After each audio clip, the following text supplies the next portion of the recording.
Hi everyone, it's another day, another share with Phyllis, and that's me. Last week I showed you a new pattern for placemats that I've designed, and that will be available on my website to download as a PDF file, or it might be used in, well, I will be kitting it up with some fabrics. So if you haven't watched last week's show, episode video, go back and take a look at it. But let me switch over. So this is what we were working on last week, is this patchwork. This is the inner border. I just started putting it on, and I've had clients asking me how do I put the borders on and square up by putting on the borders. So I'm going to show you how I do it. So I've already done these the two sides. I always start with my sides, regardless if it's a placemat or if it's a quilt. If I'm doing horizontal square borders, I always like to start with my sides and then with my top and bottom. So we're going to measure for our top and bottom. Now, a lot of people, they measure here, down the center, and here. Take those numbers, add them together, and then divide by the 3 numbers. Or if they do 4 measurements, they divide by 4. You are still going to have fullness if your outer edges are longer than the center. So you will still have fullness and wavy borders if you do it that way. So how I do it is I will measure down the center of my quilt, and in this case I'm measuring, because I'm doing the top and bottom, I'm measuring side to side. If I was doing the sides, I would measure top to bottom. And I'm lazy. I'm very lazy. So I'm just going to take this piece, and I'm actually gonna fold this excess back to match it up against this raw edge here. And I'm going to, there we go. And I'm going to just take that and cut it. And I'm going to do the same thing for this side. I'm going to mash those raw edges up with the fold, and I'm going to make sure everything's lying flat. I finger pressed. I'm just going to lift it gently, and I'm going to cut, and I'm going to place it back, and yes, it's matched up. So then now I'm going to line those raw edges at each end here, and I'm going to pin. I like to pin my borders because sometimes we have some fullness that we need to get out. And I have a little fullness happening, but it's not enough to worry about. It's just a little fullness. And sometimes you might have a lot, so you need to spread that fullness out. And if your body of your quilt is longer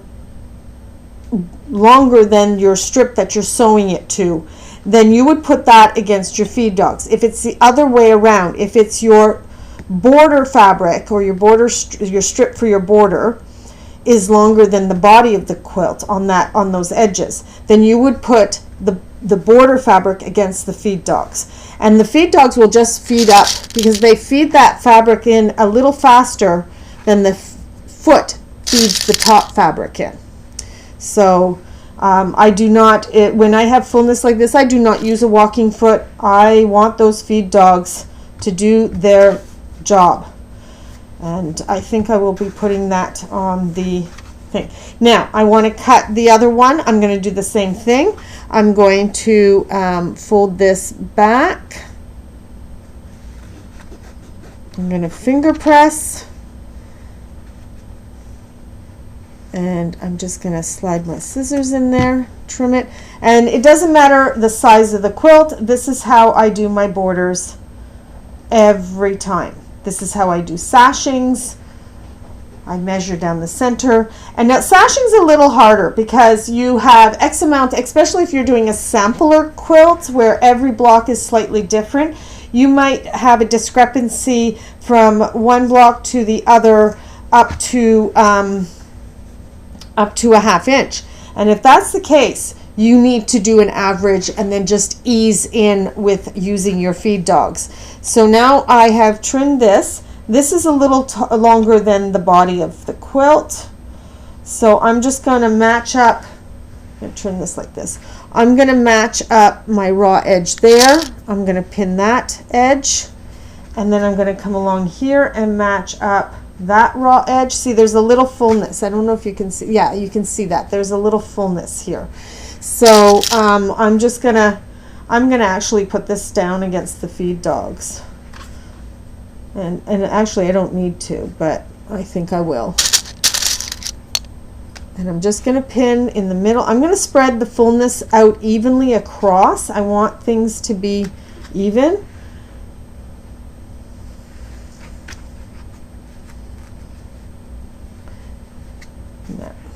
There we go. Now I'm going to just switch over to the sewing machine. And like I said, I'm just going to put this down, the larger fabric, the fabric that's slightly longer, I'm going to put down against the feed dogs. And I'm just going to carefully, I do not take my pins out, I sew over them. I know some people will go, oh my God. They will cringe at that, but I've been sewing for a long, long time, and when you do dressmaking, you do not take your pins out if you're doing a sleeve.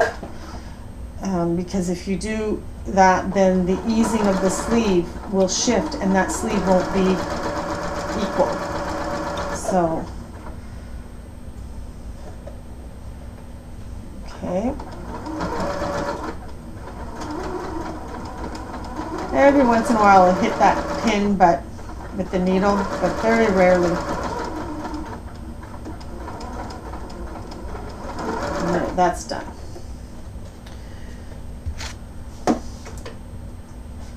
All right, so that looks good. I'm going to just take out those pins. I'll show you as soon as I sew the other side. So I'm going to go ahead and get the other side done. And I think I can get away with, oh, what the hell? I can't grab that.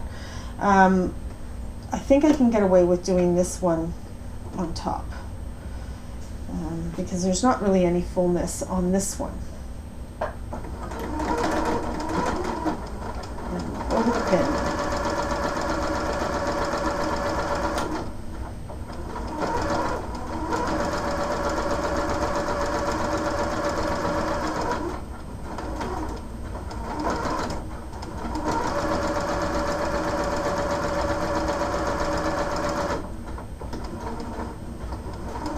Well, there, I hit the needle.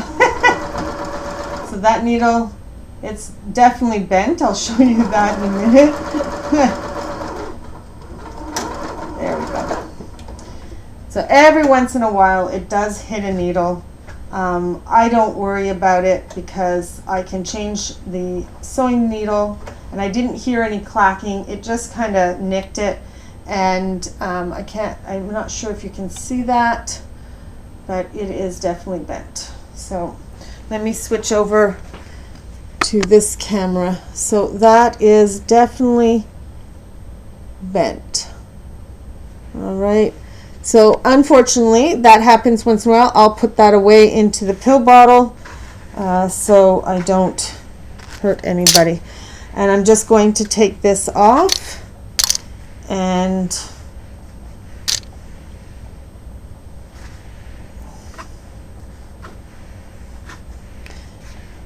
there we go. Now I'm just going to iron this, and now that looks really nice. And I'm going to just do that.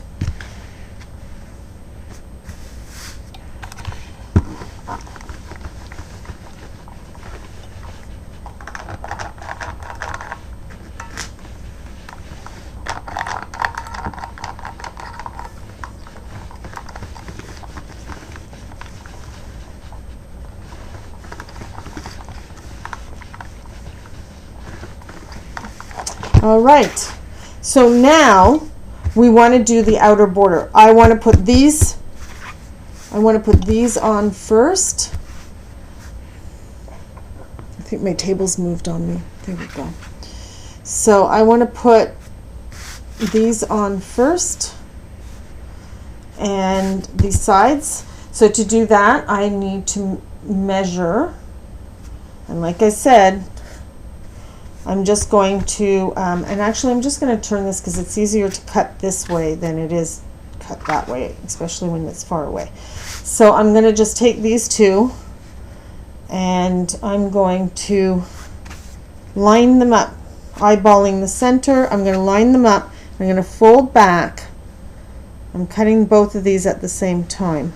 I'm going to fold back a little bit and I'm going to finger press those, and I'm going to just slide my scissors in there and give that a trim. And that looks good. And I'm going to do the same here.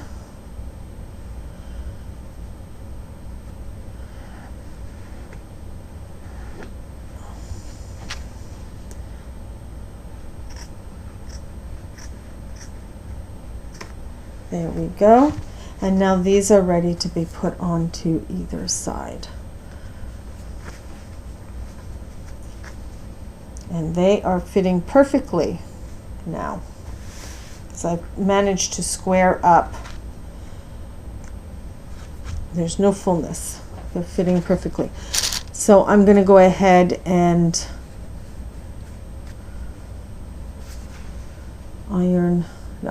pin these guys.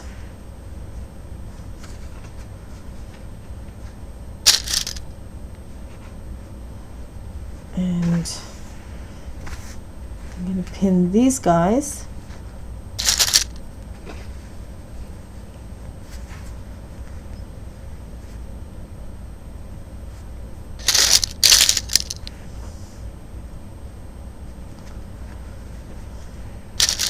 And I think 3 pins. It's not a very long seam.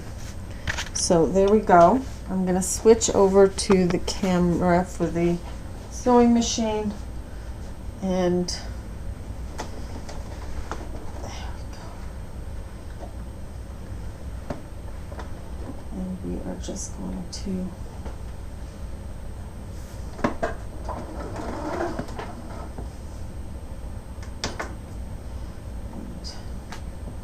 got that started. So I decided to take out the pins. The pins on top, so I can just, and there's no fullness, so it's not going to be pushed in front. When there's fullness, you want to make sure that you're not pushing. There we go. So that's done. That side's done. I'm going to flip around and I'm going to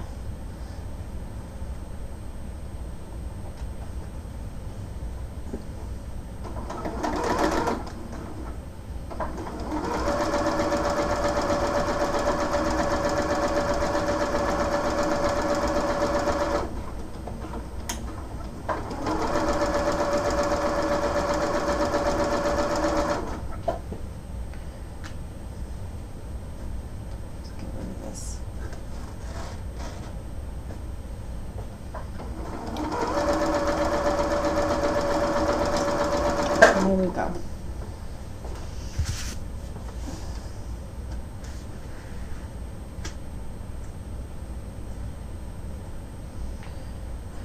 All right. So,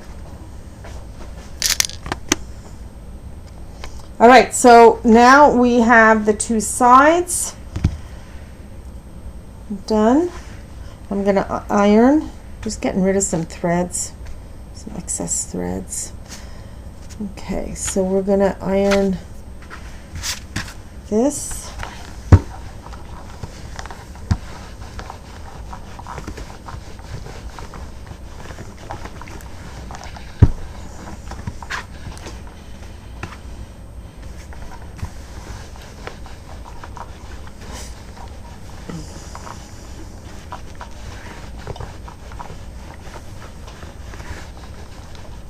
There we go. And then we are going to do the top and bottom. So we're going to measure this edge here. Just going to line these up because I'm lazy. I am very lazy. There we go. So I don't have a lot to cut off, so I'm just going to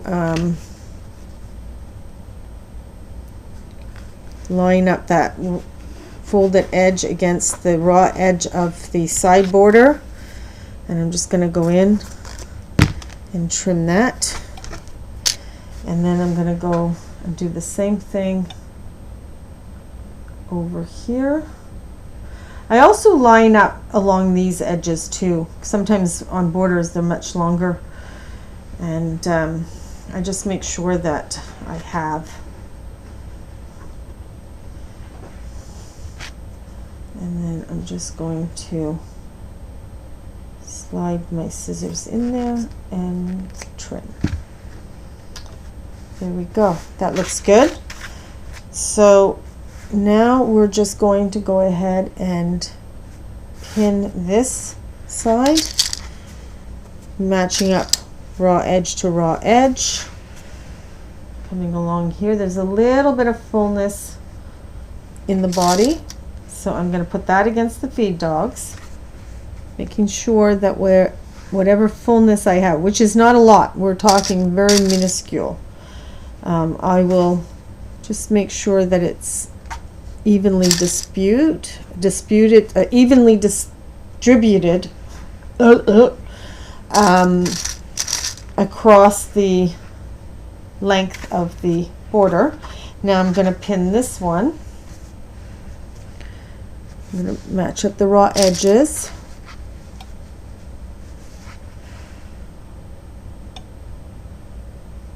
Yeah, that looks good.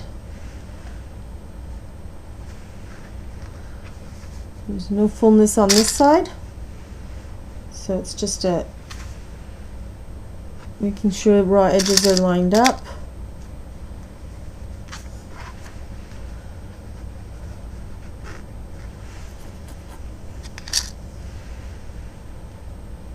There we go. And now I'm going to sew those.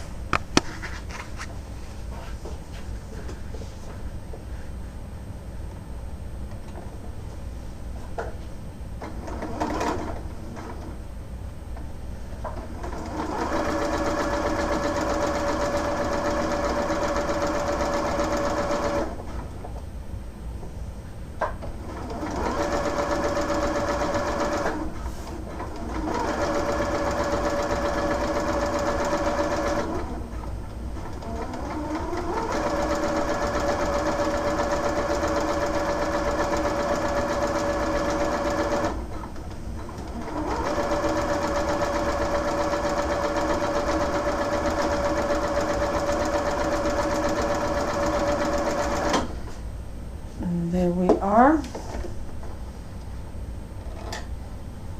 Oh, something broke. My thread. There we go.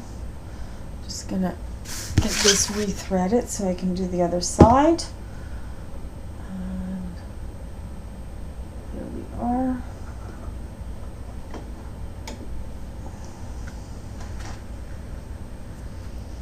And now we're going to do this last side.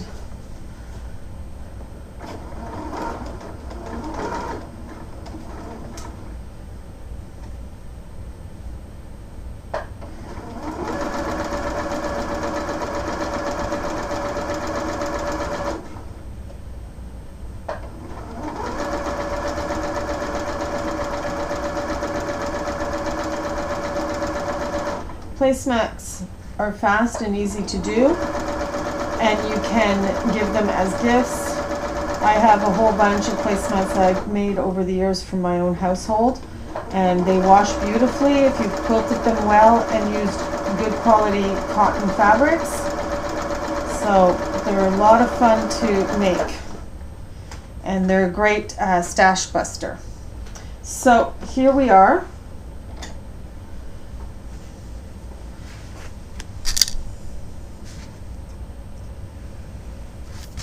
And now I'm just gonna trim any threads that are extra here. I think I got them all. Nope, I have some here. All right, got all the threads cut. And now we're just gonna iron this last 2 borders.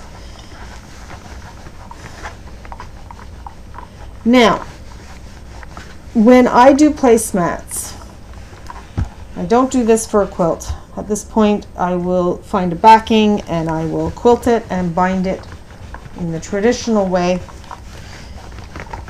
But with placemats, majority of the time I'm trying to get them done super, super fast.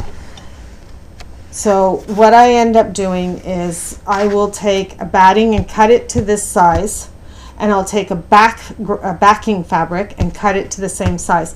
I will sew, leaving an opening.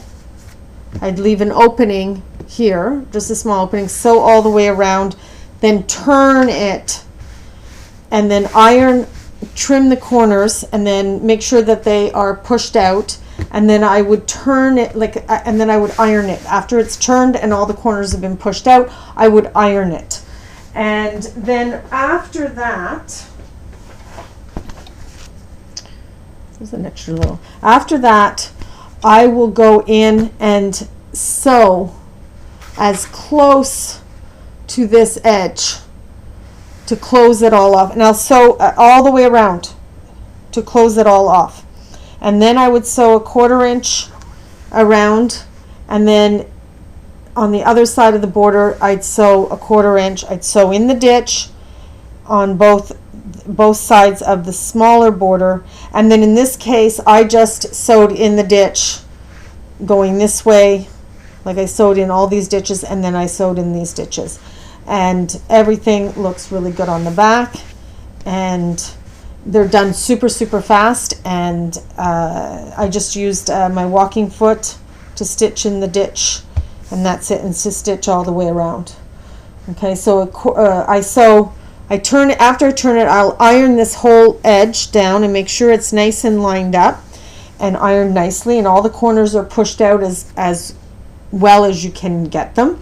And then I will stitch as close to that edge to close off the opening, but I'll stitch all the way around.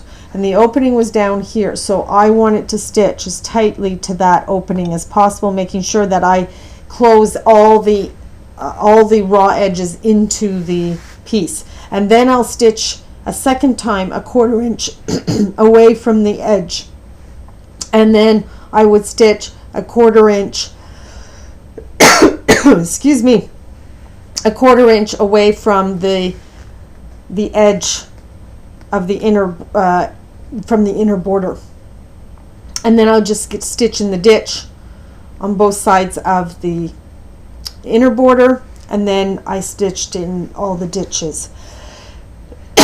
Excuse me, I got a frog in my throat.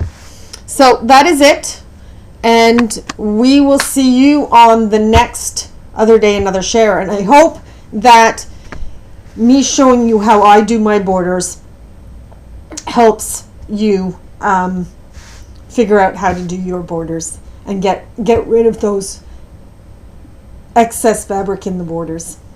Bye bye. See you next time.